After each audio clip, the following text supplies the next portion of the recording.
Good evening students, कैसे हैं आप लोग। होप जहाँ भी होंगे स्वस्थ होंगे और खूब मेहनत से तैयारी कर रहे होंगे। आज हम लोग मार्च मंथ का बिहार रिलेटेड करंट अफेयर्स कर रहे हैं।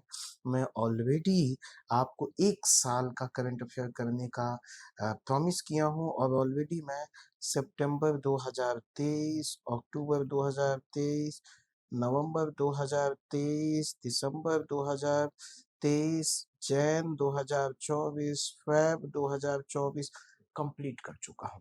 आप हमारे चैनल पर जाकर पुराने सारे लेक्चर्स को देख सकते हैं और हर लेक्चर आधे घंटे से कम है। मैं उसके साथ बहुत सारी इन्फॉर्मेशन भी आपको देता हूँ। तो मैं रिक्वेस्ट करूँगा कि आप चैनल को देखते रहें, लाइक करें, सब्सक्राइब करें एंड दोस्तों यदि आप शेयर करेंगे तो मुझे बड़ा मोटिवेशन मिलेगा। चले मूव करते हैं। पहला क्वेश्चन कि बिहार के नया मुख्य सचिव चीफ सेक्रेटरी कौन है। आपको ही पता है चीफ सेक्रेटरी जो होते हैं वो सबसे बड़े पोस्ट होते हैं, ठीक है। उस स्टेट का सबसे बड़ा पोस्ट है ब्यूरोक्रेसी में।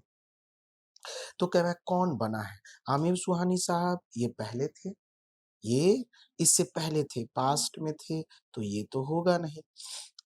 चैतन्य प्रसाद ये भी नहीं होगा। विवेक कुमार सिंह ये भी नहीं होगा। हमने कल ही परसों पढ़ा था कि विवेक कुमार सिंह को क्या बनाया गया है, ठीक है। आप में से चैट बॉक्स में बता सकते हैं इनको क्या बनाया गया है। जो बताएगा मैं उसको चॉकलेट दूंगा, प्लीज बताओ मुझे। तो आंसर हमारा क्या है। आंसर हमारा है ब्रजेश मेहरोत्रा साहब हैं, इनको बनाया गया है। ब्रजेश मेहरोत्रा साहब 1989 बैच के आईएएस ऑफिसर हैं, ठीक है। और इनको अभी चीफ सेक्रेटरी बनाया गया है, ठीक है। जो चैतन्य प्रसाद हैं, चैतन्य प्रसाद जो ये बी वाले हैं, इनको क्या बनाया गया है। तो इनको additional chief secretary of water resource बनाया गया है। ध्यान रखना है, ठीक है, क्लियर है। और इनको डेवलपमेंटल डेवलपमेंटल कमिश्नर बनाया गया, ठीक है।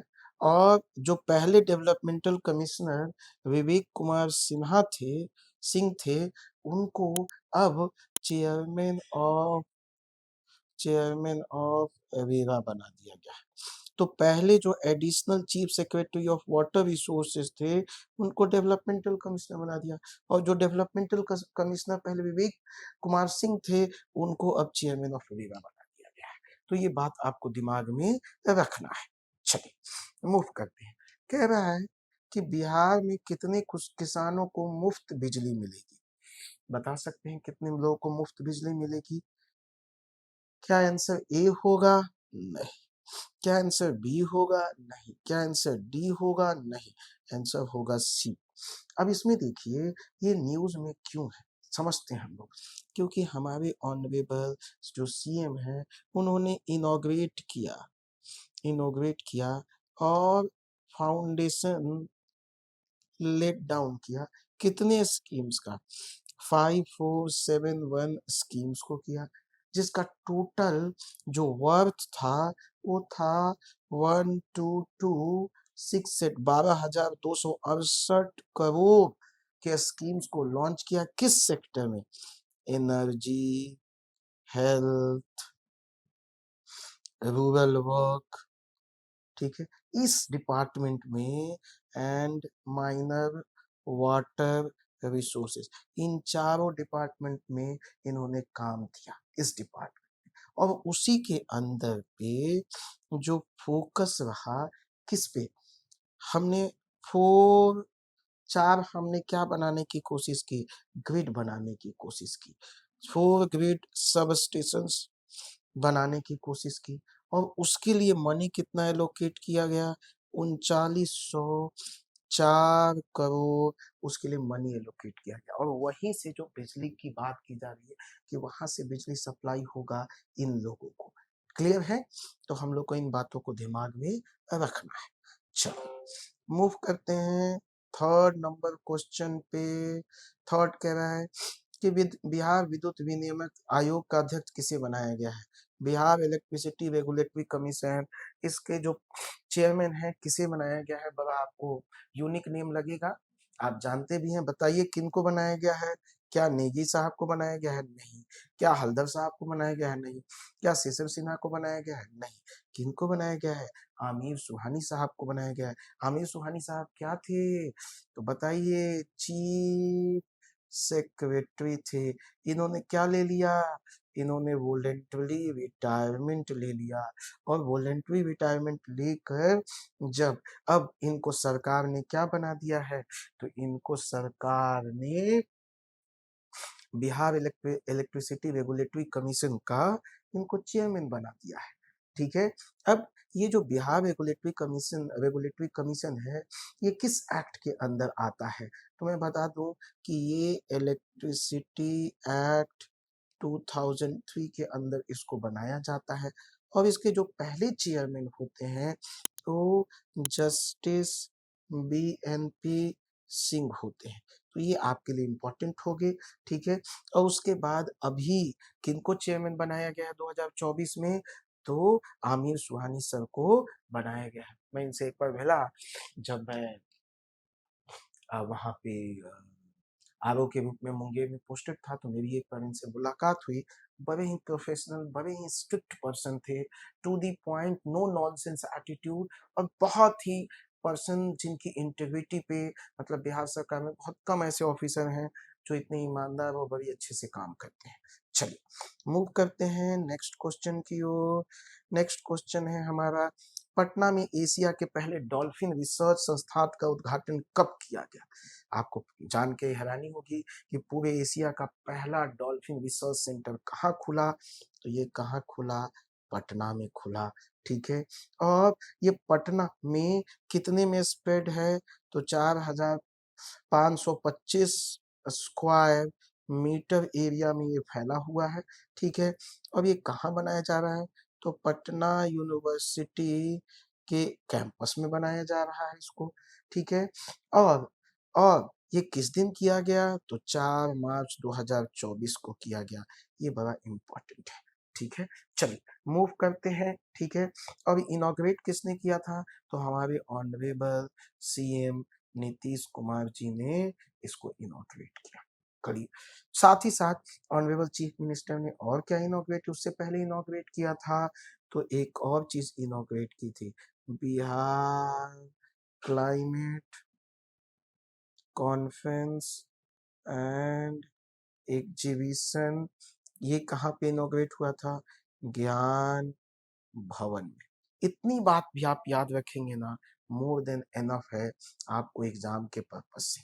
चलिए, कह रहा है भारत में जलवायु परिवर्तन के प्रति संवेदनशील 50 जिलों में, टोटल 50 जिले सेलेक्ट हुए थे, जिसमें बिहार के कितने जिले शामिल हैं? अब आपको जान के हैरानी होगी कि टोटल इंडिया में यदि जलवायु परिवर्तन सबसे ज्यादा कहीं हो रहा है तो इन 50 डिस्ट्रिक्ट्स में हो रहा है। और उन 50 डिस्ट्रिक्ट में बिहार में कितने हैं? तो 14 डिस्ट्रिक्ट है। ये जान के हैरानी होगी कि कितने परसेंट हो गए? ऑलमोस्ट ऑलमोस्ट 30 से 31% हो गया, जो कि एक बिग नंबर है। इतना ही नहीं, इतना ही नहीं, यदि हम टॉप 25% डिस्ट्रिक्ट देखें पूरे इंडिया का, तो उसमें उसमें बिहार के 31 डिस्ट्रिक्ट दिखेंगे। यदि हम पूरे देखें, नॉट कि 31 डिस्ट्रिक्ट जो है बिहार का, वो टॉप 25% ऑफ द डिस्ट्रिक्ट उसके अंदर आएगा। प्लस ये भी देखा गया कि ये सारे जो डिस्ट्रिक्ट हैं ये बहुत वल्नरेबल है। ठीक है। ये जो 14 डिस्ट्रिक्ट चुने गए, अब इन 14 डिस्ट्रिक्ट में क्या क्या आएगा? तो अररिया, ठीक है, किशनगंज। अब देखिए 14 नाम याद तो नहीं रखना है, कुछ नाम आपको मैं बता रहा हूँ। ठीक है। बट 14 आप याद रख सकते हैं, आंसर डी है। मूव करते हैं। मैं आपको पहले ही बता दिया हूँ, बिहार स्पेशल का क्लास दया सर ले रहे हैं, और फी जो है वो मात्र 399 रुपीज पे है। ऑनलाइन इसकी क्लास स्टार्ट हो चुकी है और इसमें 500 क्वेश्चन हर दिन क्लास के बाद आपको 50 क्वेश्चन दिया जाएगा। टोटल 500 से ज्यादा क्वेश्चंस आपको मिलेंगे। ठीक है, तो ज्वाइन कीजिए, कोई बड़ी फीस नहीं है, बट 20 क्लास में ऐसे बिहार स्पेशल करा दिया जाएगा जहां 20 से 25 क्वेश्चन कहीं नहीं गए। मूव करते हैं नेक्स्ट क्वेश्चन।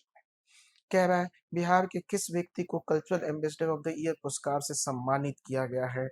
आप बता सकते हैं किसको सम्मानित किया गया है? तो यहाँ देखेंगे हुआ क्या, honourable prime minister Narendra Modi साहब क्या कर रहे थे, उन सब व्यक्तियों को सम्मानित कर रहे थे। कहाँ पे सम्मानित कर रहे थे? भारत मंडपम में। भारत मंडपम में, ठीक है, भारत मंडपम में सम्मानित कर रहे थे। और किस लिए सम्मानित कर रहे थे? जो व्यक्ति यूट्यूब के थ्रू, कंटेंट क्रिएटर जो एक इम्पैक्ट डाल रहे हैं, उनके काम के लिए। और बिहार से जिस पर्सन को चुना गया था, जो चुना गया था, उनका नाम क्या है? मैथिली ठाकुर। मैथिली ठाकुर कौन है? फेमस फोक सिंगर है। मैं इनसे रिसेंटली पार्लियामेंट में मिला था। अभी एकदम बच्ची हैं बट बहुत अच्छा गाती हैं, बड़ा अच्छा नेचर है। मैं कहूँगा आंसर क्या है? सी, मैथिली ठाकुर। मैथिली ठाकुर को और कौन सा सम्मान दिया गया है? तो आप देखेंगे मैथिली ठाकुर को ब्रांड एम्बेसडर भी बनाया गया है। किसका ब्रांड एम्बेसडर? ब्रांड एम्बेसडर किसका? तो brand ambassador of khadi, handloom. ठीक है, ये जो सेक्टर है हैंडीक्राफ्ट, इस पूरे सेक्टर का खादी, हैंडलूम, हैंडीक्राफ्ट, इसका ब्रांड एम्बेसडर बनाया गया है। फोक सिंगर है, बहुत अच्छा गाती हैं, बहुत सुंदर गाती हैं। चलिए मूव करते हैं क्वेश्चन नंबर 7 पे। क्वेश्चन नंबर 7 कह रहा है बिहार के किस व्यक्ति को वर्ष 2023 के लिए साहित्य अकादमी अनुवाद पुरस्कार से सम्मानित किया गया है? 7 नंबर बताइए क्या है answer? A B C D, क्या है आंसर? मैं आपको बता दूं, आंसर सी नहीं है, बी नहीं है, ए नहीं है। क्या है आंसर? आंसर डी है, मेनका मल्लिक। मेनका मल्लिक कहाँ से हैं? मेनका मल्लिक बेगू अ, बेगूसराय से हैं। ठीक है, बेगूसराय से ये आती हैं और इनको जो अवार्ड है वो साहित्य एकेडमी अवार्ड दिया गया है। ये बड़ा फेमस है, ठीक है, क्योंकि इनको जो ये करती हैं, ये मेनली ट्रांसलेशन करती हैं। ठीक है, और इन्होंने ट्रांसलेशन बहुत सारे अलग अलग किताबों को ट्रांसलेट किया है। ठीक है, तो इनको अच्छा लैंग्वेज पे कमांड है। ठीक है, और इन्होंने क्या किया है था, इनको किस लिए अवार्ड मिला है? नेपाली लैंग्वेज की किताब को मैथिली लैंग्वेज में इन्होंने क्या किया है? ट्रांसलेट किया, इसलिए उनको ये अवार्ड मिला है। चलिए नेक्स्ट क्वेश्चन को मूव करते हैं। बड़ा इंटरेस्टिंग क्वेश्चन है कि बिहार के किस छात्र ने जेएनयू छात्र संघ का अध्यक्ष चुनाव जीता है? जेएनयू जो बड़ा फेमस रहा है। कह रहा है इनका नया प्रेसिडेंट कहाँ से है? कहाँ से है? तो नया प्रेसिडेंट बिहार से है। और बिहार में उनका उस व्यक्ति का नाम क्या है? तो हमारा उनका नाम सेम है, उनका नाम धनंजय कुमार है। ठीक है, तो आंसर सी नहीं, बी नहीं, ए नहीं, आंसर क्या है? डी, धनंजय कुमार। और ये जो धनंजय कुमार हैं, ये जेएनयू में किस पार्टी की ओर से जीतते हैं? तो लेफ्ट पार्टी की ओर से जीतते हैं। ये बिहार में कहाँ से आते हैं? वहाँ के ये पीएचडी स्टूडेंट है। ये बिहार में गया जिले से आते हैं, वहाँ के पीएचडी स्टूडेंट हैं। ठीक है, और ये भी एक बात है कि ये दलित फर्स्ट दलित जेएनयू लीडर हैं, यूनियन बने हैं 1996 के बाद। ये पहले दलित लीडर हैं जिनको वहां पे इलेक्ट किया गया है। नेक्स्ट क्वेश्चन मूव करते हैं। 9th नंबर, बिहार के किस व्यक्ति को संयुक्त अरब अमीरात सरकार द्वारा गोल्डन वीजा प्रदान किया गया है? मैं बताऊं, ये हमारे गुरुदेव को मिला है, हमारे गुरुदेव आनंद कुमार सर को। आनंद कुमार सर से मैं कल ही मिला हूँ, बड़ा अच्छा अनुभव रहा। गुरु पूर्णिमा कुछ दिन पहले ही थी, हमने भी उनका आशीर्वाद लिया। आनंद कुमार को सुपर 30 में योगदान के लिए उनको ये अवार्ड मिला है। और ये बड़ी बिहार का नाम जब जब गलत रीजनों से लिया जाता है तो एक नाम जो पॉजिटिव रीजन से लिया जाता है वो है आनंद कुमार सर। तो सुपर 30 के लिए उनको मिला है। उससे पहले ये अवार्ड, ये जो वीजा था, सलमान खान, शाहरुख खान, संजय दत्त, इन सब को ये स्पेशल वीजा मिल चुका है। ये गोल्डन वीजा काफी फेमस रहा है। मूव करते हैं नेक्स्ट क्वेश्चन पे। नेक्स्ट क्वेश्चन कह रहा है कि पृथ्वी विज्ञान मंत्रालय ने पटना के मौसम विज्ञान केंद्र में देश के सर्वश्रेष्ठ प्रदर्शन केंद्र के रूप में किस प्रकार से सम्मानित किया गया है। तो इस क्वेश्चन को हम देखें तो किस पुरस्कार से मिला है, बताइए आंसर क्या है। A B C D. Answer आपका ए है, प्रथम। और ये जो प्रथम अवार्ड है, पहले आपको ये दिखा दें कि ये जो पूरा मिनिस्ट्री ऑफ अर्थ साइंसेस है जो अवार्ड दिया है मेट्रोलॉजिकल सेंटर ऑफ पटना को, मेट्रोलॉजिकल सेंटर ऑफ पटना जो है ये कब एस्टैब्लिश्ड हुआ, ये क्या काम करती हैं, इसमें क्या क्या इंस्ट्रूमेंट्स है, ये बड़ा इम्पोर्टेंट है। ठीक है, तो देखिएगा यहाँ पे, तो सबसे पहले इसे अंग्रेजों ने पटना मेट्रोलॉजिकल ऑब्जर्वेटरी को British corps of engineering, British corps of engineering ने 1867 में पहली बार एस्टैब्लिश किया। बट इसको और एक्सीलेंस लाया गया, कंटिन्यूअस कोशिश की गई और इसको फाइनली शिफ्ट किया गया पटना में 1949 में। ठीक है, और इसको अपग्रेड किया गया 1974 में और इसका नाम बदल कर क्या कर दिया गया, मेट्रोलॉजिकल सेंटर। तो मेट्रोलॉजिकल सेंटर फाइनली आप देखेंगे तो 1974 में स्टैब्लिश्ड होता है। इसमें सबसे खास बात क्या है कि इस मेट्रोलॉजिकल सेंटर में मल्टीपर्पस रडार, मल्टीपर्पस रडार इसमें स्टैब्लिश्ड किया जाता है। मल्टीपर्पस वेदर रडार को इसमें लगाया जाता है। और इसमें क्या लगाया जाता है, तो आप देखेंगे यहाँ पे कि ये जो मल्टीपर्पस रडार के साथ साथ जो एक Doppler Doppler weather radar, Doppler weather radar ये भी 2011 में यहाँ पे लगाया जाता है। ठीक है, तो आप इस तरह देखेंगे तो यहाँ पे काफी हाई एंड वेदर रडार हैं, डॉपलर वेदर रडार हैं, इस तरह की इंस्ट्रूमेंट लगी है और ये इनको अपने कामों के लिए प्रथम अवार्ड मिला है, फर्स्ट अवार्ड मिला है। आप सबको मैं पहले भी बताता आया हूँ, यूपीएससी स्कॉलरशिप टेस्ट हमारा 8 अगस्त को है, 75% स्कॉलरशिप टेस्ट अप टू तक है, क्लासेस 12 अगस्त से होंगी, तो आप सब आ सकते हैं। टाइमिंग 11 AM होगा। चलिए मूव करते हैं नेक्स्ट क्वेश्चन। बिहार में स्टार्टअप्स की रैंकिंग में बिहार का कौन सा स्थान है। तो हम लोग देखें बिहार का कौन सा स्थान है, तो ये देखिए बिहार में स्टार्टअप, आपको मैं आपको बड़ा खुशखबरी दूंगा कि DIA धनंजय आईएएस एकेडमी को भी बिहार सरकार ने स्टार्टअप रिकॉग्नाइज किया है। तो ये बड़ी बात है एडुटेक फील्ड में। तो स्टार्टअप में बिहार का कौन सा स्थान है, क्या 7वां है, क्या 11वां है, 13? नहीं, आंसर क्या है, बी 9th पोजीशन है। और मैं आपको बता दूं कि ये जो कॉन्फ्रेंस हुई थी ज्ञान भवन में हुआ था और इसको जो यहाँ पे जो हैं, जो इनके चीफ गेस्ट थे, जो अमेरिकन एम्बेसडर भी रहे हैं, ठीक है, वो जो US एम्बेसडर थे एरिक वेटी, उन्होंने भी बहुत प्रेज किया बिहार में इस तरह के इनोवेशन को, स्टार्टअप के कल्चर को। ठीक है, चलिए मूव करते हैं नेक्स्ट क्वेश्चन। 12 नंबर कह रहा है कि BPSC के नए अध्यक्ष के रूप में किसे चुना गया।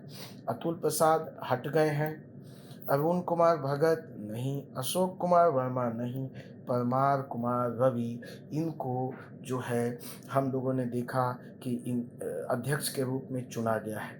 बीच में पहले अतुल प्रसाद साहब पहले थे बट उन्होंने रिटायर हो गए 12 फरवरी 2024 को। ये रिटायर हो गया अतुल प्रसाद, बहुत अच्छा इन्होंने काम किया। उसके बाद आप देखेंगे इम्तियाज अहमद साहब को बीच में, ठीक है, बीच में इनको कुछ दिन के लिए कार्यकारी चेयरमैन बनाया, और फाइनली परमार सर को बीपीएससी चेयरमैन बनाया गया। बीपीएससी चेयरमैन कब तक रहता है, क्या इसकी रिक्वायरमेंट है? 6 इयर्स तक ये रहते हैं, प्लस 62 इयर्स ऑफ एज तक, या तो 6 इयर्स या 62 ईयर, जो पहले हो जाएगा, ठीक है, वहाँ तक वो रहेंगे। चलो मूव करते हैं नेक्स्ट क्वेश्चन पे। नेक्स्ट क्वेश्चन कह रहा है कि स्विस ऑर्गेनाइजेशन IQ एयर को देखें तो Bihar rank first among the most polluted cities in India in the year. कहता है कि बिहार का कौन सा सिटी पूरी दुनिया में मोस्ट पॉल्यूटेड है।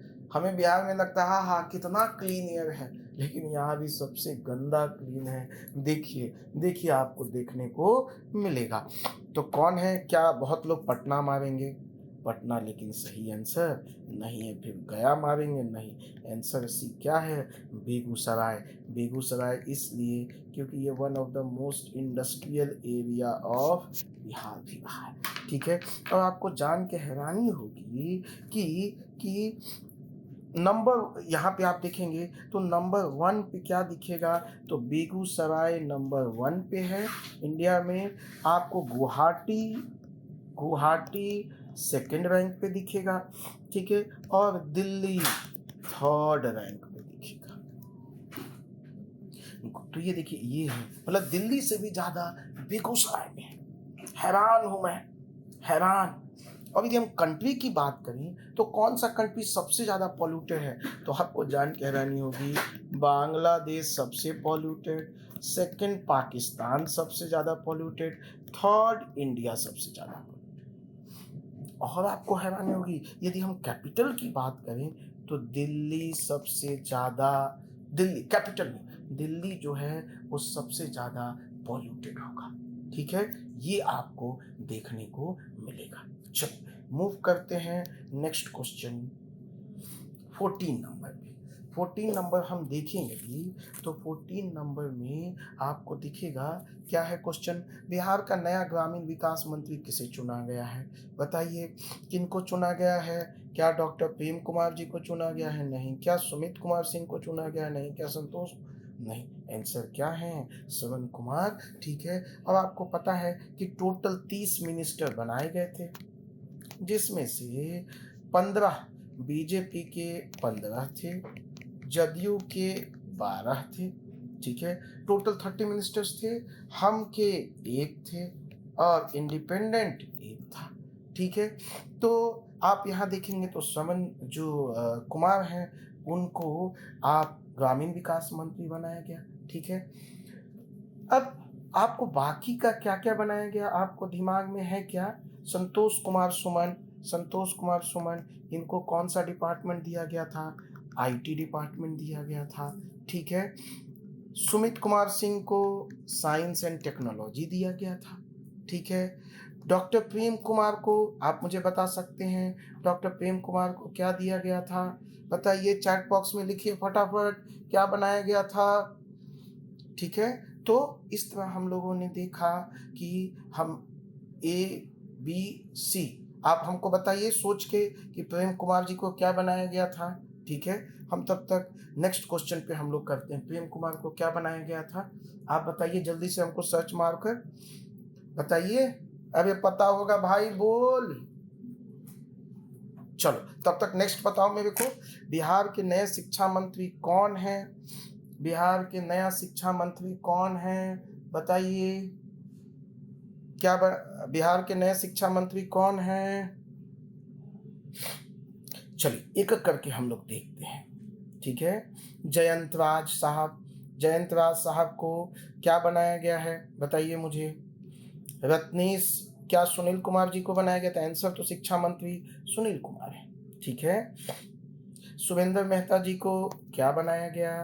तो स्पोर्ट्स, ठीक है। रत्नेश सादा जी को प्रोहिबिशन ऑफ अल्कोहल ये बनाया गया। जयंत राज जी को बिल्डिंग कंस्ट्रक्शन ये बनाया गया, और सुनील जी को एजुकेशन मिनिस्टर बनाया गया, ठीक है। प्रेम कुमार को क्या बनाया गया बताया नहीं आप लोगों ने, बताइए। तो हमने देखा प्रेम कुमार जी को, टूरिज़्म हमने पहले भी एक क्लास में ये क्वेश्चन को किया है। चलिए, तो ये हमारा यहाँ पे ख़त्म होता है। आप सबको मेरा रिक्वेस्ट है, कल से 31 जुलाई से फाउंडेशन बैच लॉन्च हो रहा है हिंदी मीडियम का। तो आप सबसे रिक्वेस्ट है आप आएँ, टाइमिंग 4 पीएम है, ठीक है? मिलते हैं हम लोग नेक्स्ट क्लास में, ठीक है? चलिए, थैंक यू। हम लोग मार्च को कंप्लीट करेंगे अगले क्लास में। Thank you, all the best.